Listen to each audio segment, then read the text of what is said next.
Ayan, napakagandang araw po sa ating lahat mga kaboses. Magandang araw po sa inyo dyan mga kaboses. Ngayon pong araw tatalakayin ho natin itong napakahalagang issue ho mga kaboses. Dahil nga ho mga kaboses, ang 2025 National Budget ng Pilipinas, isang issue ito na hindi lang para sa mga politiko, kundi para ho sa ating lahat bilang Pilipino. Inaprubahan na ng Bicameral Conference Committee ang 6.352 trillion budget para sa susunod ho na taon mga kaboses. Ngunit, hindi lahat ng sektor ay natuwa sa alokasyon mga kaboses na ito. May mga ahensyang nabawasan ng pondo, habang ang iba naman ay nadagdagan. Ang proposed 2025 national budget ho mga kaboses, napakalaki. Napakalaki rin ho ng AKAP Ayuda Fund. Meron pong 26 billion pesos na assistance to the poor. Pero, nawala ho ang PhilHealth subsidy. Nawala ho ang budget. Wala hong budget para po sa healthcare natin. Mga kaboses, naghihikahos na ho ang bayan, naghihikahos po ang health sector, naghihikahos po ang usapin ho sa ating kalusugan mga kaboses. Napakarami hong mga pasyente sa ospital ang nangangailangan ng suporta ng PhilHealth, ngunit hindi binigyan ng budget. As in zero ho mga kaboses. Bago ho tayo pupunta sa ating komentaryo mga kaboses, palalaliman ho natin, panoorin ho natin ito muna ang balita o mula ho sa UNTV mga kaboses. Na may headline po na proposed 2025 national budget, okay na sa BICAM, 26 billion pesos AKAP fund na ibalik pero zero PhilHealth subsidy. Yan po, pakinggan ho natin. Agalak kong ibahagi na hindi lamang namin napanatili kundi na pataas ang pondo ng ilang mga mahalagang ahensya kumpara noong nakaraang taon. Inaprubahan na ng Bicameral Conference Committee ang House Bill No. 10800 o ang 2025 General Appropriations Bill. Laman nito ang pagbabahabahagi ng 6.352 trillion pesos na proposed national budget para sa susunod na taon. Lucky. Sa Bicam meeting, nagkasundo ang Senado at Kamara sa ilang pagkakaiba sa mga bersyong inaprubahan ng mataas at mababang kapulungan ng Kongreso. Batay sa Bicam report, kabilang sa mga nadagdagan nilang pondo ay ang Department of Public Works and Highways o DPWH, Department of National Defense o DND, House of Representatives at ang Office of the President. Habang nabawasan naman sa Bicam ang budget para sa Department of Social Welfare and Development o DSWD. Walang sa DSWD, O DepEd. Sa defense, tiniyak natin na kayang natin ipagtanggol ang ating soberenya at bigyan ng suporta ang ating mga sundalo. Pagdating naman sa transportasyon, inuna natin ang mas maayos, ligtas at mas mabilis na koneksyon ng mga komunidad mula probinsya hanggang syudad. At sa infrastruktura, sinuguro natin ang pagtayo ng mga moderno, matibay at climate resistant na mga proyekto na magsisigurong protektado mga Pilipino laban sa hamon ng kalikasan. Paliwanag naman ni Senate President Francis Escudero, inaprubahan nila ang alokasyon ng pondo ng pamahalaan alinsunod sa plano ng Pangulo ng Bansa. Hindi po dahil sip-sip ang Kongreso, hindi dahil sumusunod lamang, sunod-sunuran lamang ang Senado at Kongreso sa kagustuhan ng Pangulo. Ang lohika sa likod nito ay simple.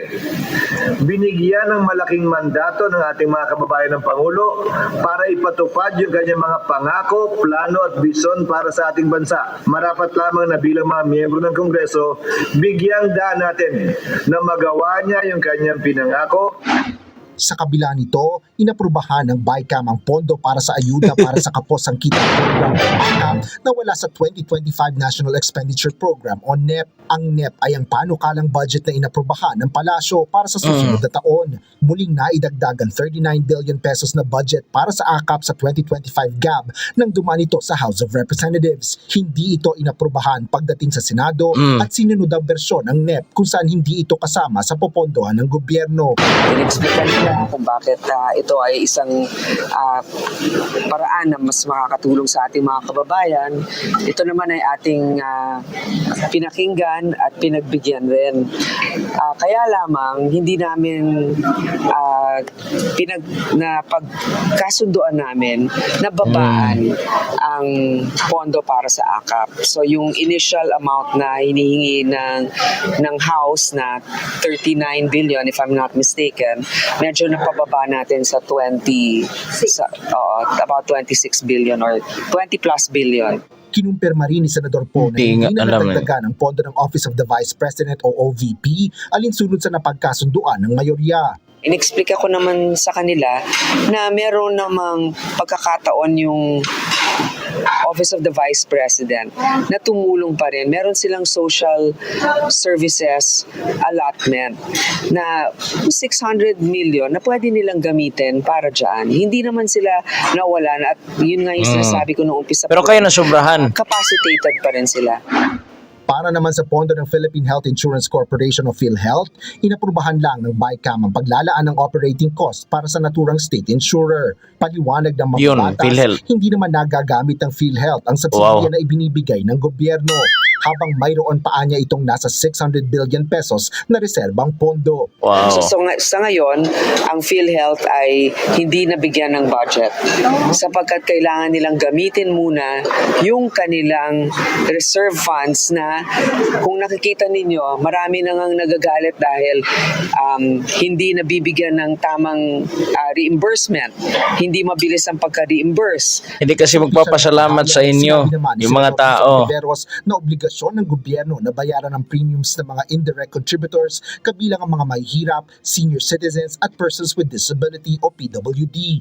Kapag anya inabando na ito ng gobyerno, papasan dito ang mga ordinaryong mamamayan na buwan-buwang kinakaltasan ng Correct. PhilHealth. Kaya ang zero subsidy anya ay hindi patas, iligal at maaaring hindi nababatay sa konstitusyon. Inaasang pagtitibay ng dalawang kapulungan ng Kongreso ang naturang panukalang budget ngayong araw upang mapirmahan ni Pangulong Ferdinand Marcos Jr. sa December 19 o 20.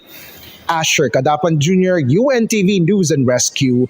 Diyos ang aming sandigan, serbisyo publiko ang aming pinahalagahan. Ayun mga kaboses, narinig ho ninyo ha. Linawin lang ho natin ang lahat. Ano po mga kaboses? Simulan ho natin dito ho mga kaboses. Unang-una sa pagbabalik ho ng 26 billion na AKAP fund. 26 billion na assistance ayuda mga kaboses na hawak ho ng mga party list.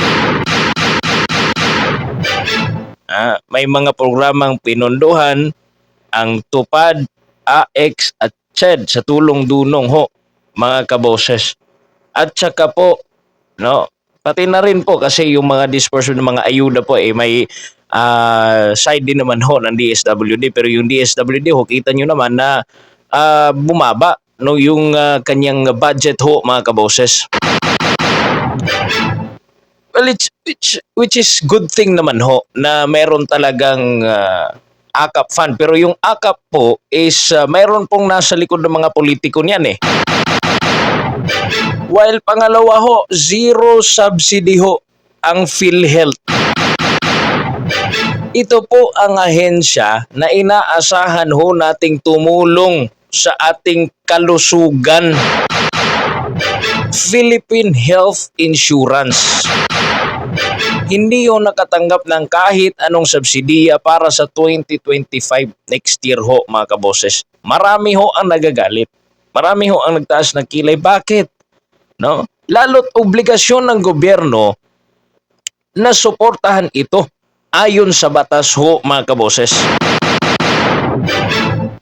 Ano kaya magiging epekto nito sa serbisyo ng PhilHealth? Ano po, mga kaboses? Alam mo naman ho natin, no? Ang PhilHealth na kinuha nyo yung 89 million.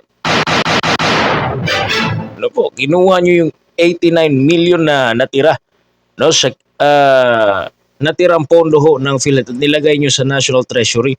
Pero bakit walang nagawa yung mga taga PhilHealth? Hinayaan ho nila na ganito lang. Ano po? Kasi kailangan ho talaga yan, mga kaboses. Ang batas po na nagsasabing dapat suportahan ng gobyerno ang PhilHealth, ito pong Republic Act number 11223. Mas kilala hong Universal Healthcare Act. Ang meron po mga mahalagang provision dito na para malaman nyo ho, universal health coverage. Lahat ho ng Pilipino ay automatic membro ho ng National Health Program na pinangangasiwaan ho ng PhilHealth. Ibig sabihin, lahat po ng mga nangangailangan dyan sa ospital, mga public hospital natin, or kahit nga sa private, meron ng PhilHealth, mga kaboses, automatic ho, mga kaboses, kung sino yung mga membro ay makaka-avail po ng mga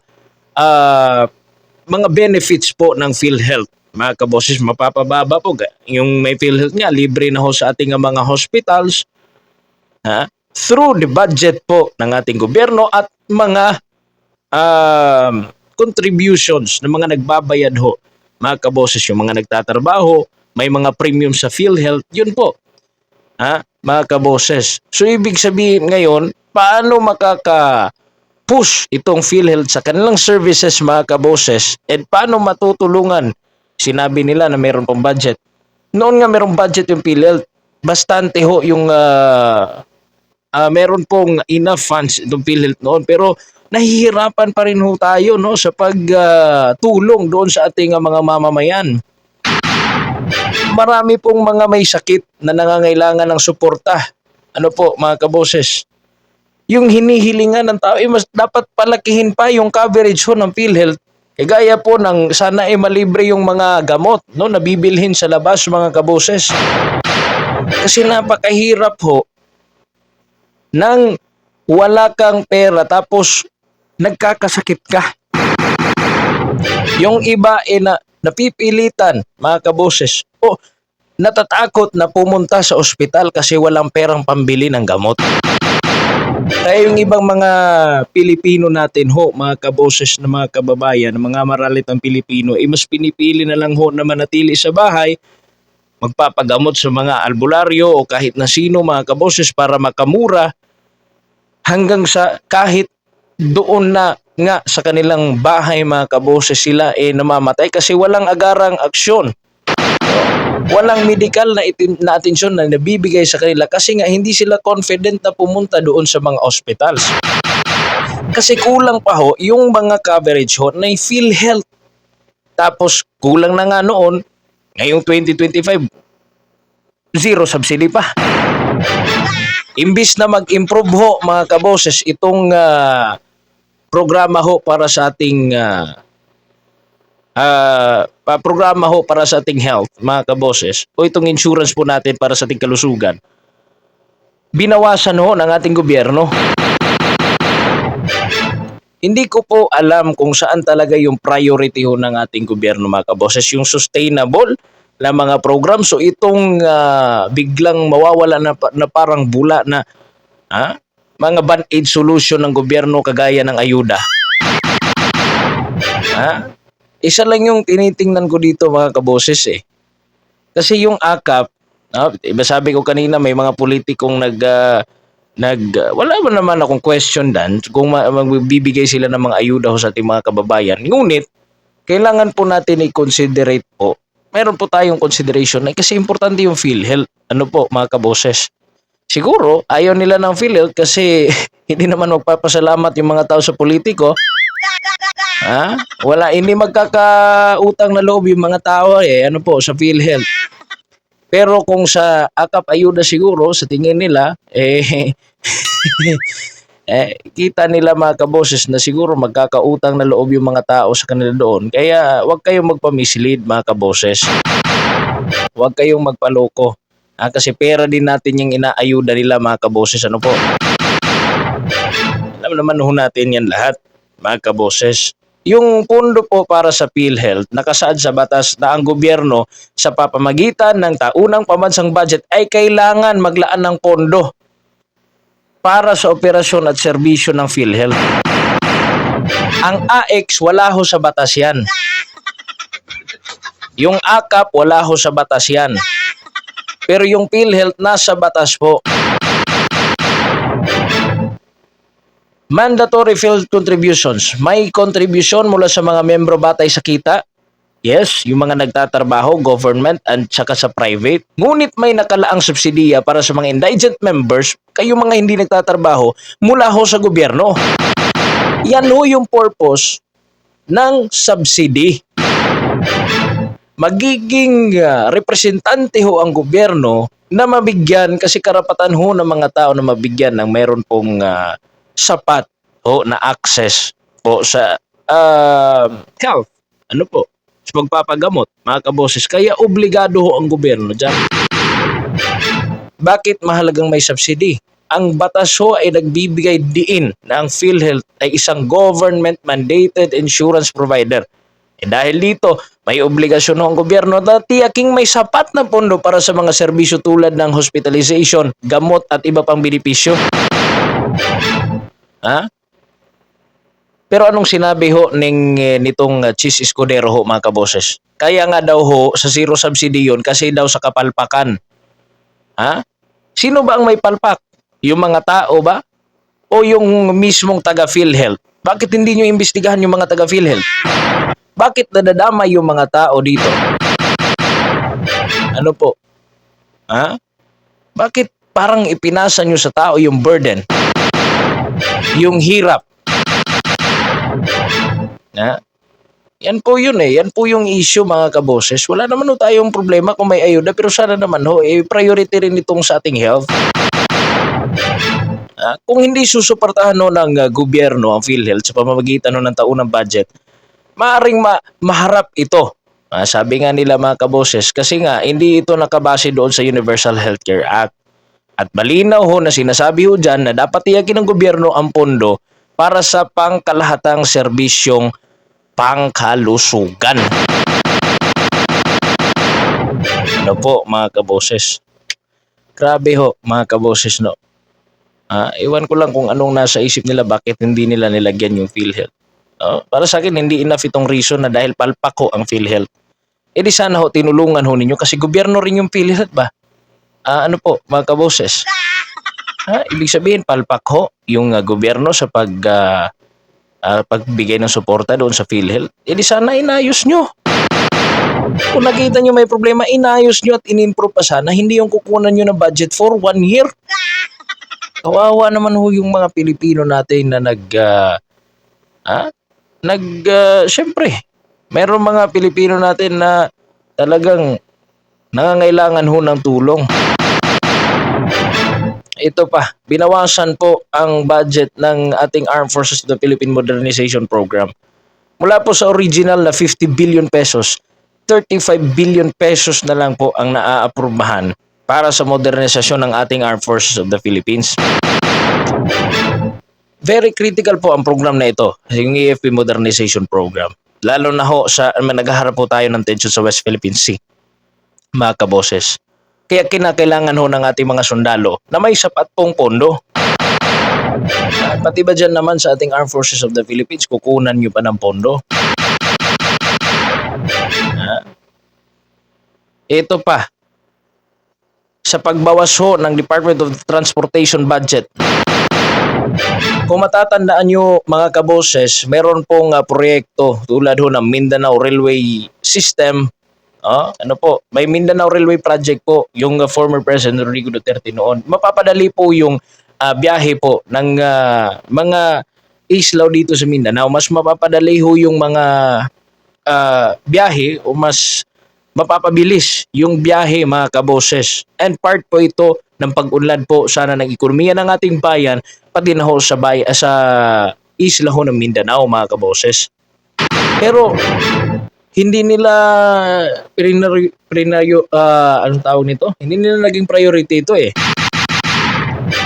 Binawasan pa ho ng 16.7 billion. Ano po, ang mga proyekto tulad ng Mindanao Railway System at iba pang infrastructure po, mga kaboses. Kasi ba hindi nyo programa? Bakit hindi nyo po ituloy yung magagandang programa? Nadadamay yung mga tao eh. Ano po, mga kaboses? Excited na ho yung mga tao noon dyan sa Mindanao Railway Project. Bakit nawala? Bakit nawala ng suporta? Mga tao po sa Mindanao, masaya ho sa project na yan. Bakit ganyan na lang po? Ano po ang pagtrato? Bakit nyo kukunan ng bakit kaya nila kinukunan ho, mga kaboses, ng budget? Ano sa tingin nyo, mga kaboses, itong nangyayari sa ating lipunan? Huwag niyong kalimutang magkomento sa ibabaho ng inyong saloobin. Ayan po, meron po tayong comment section dyan. I-like at i-share po ang video na ito upang mas marami pa pong maging mulat sa usaping ito, mga kaboses. Thank you po and God bless po sa inyong lahat, mga kaboses. Kayo po, ano po ang reaksyon nyo dito? Kasi ito, opinion ko lang ito. Huwag kayong magagalit, ha? Huwag ko kayo magagalit, mga kaboses. Hindi ko kayo ang kalaban ko. Hindi rin gobyerno ang kalaban ko. Kung hindi, mga kaboses, ginagawa ko lang ho ito bilang Pilipino. Bilang taxpayer, kasi pera ho natin yan. Ano po, may karapatan po tayo dyan, mga kaboses. Comment ho kayo sa baba. Ano po, mga kaboses, i-comment nyo yung mga sentimiento ninyo, yung inyo pong saloobin, opinion, suggestion nyo po sa nagaganap sa ating bayan, mga kaboses.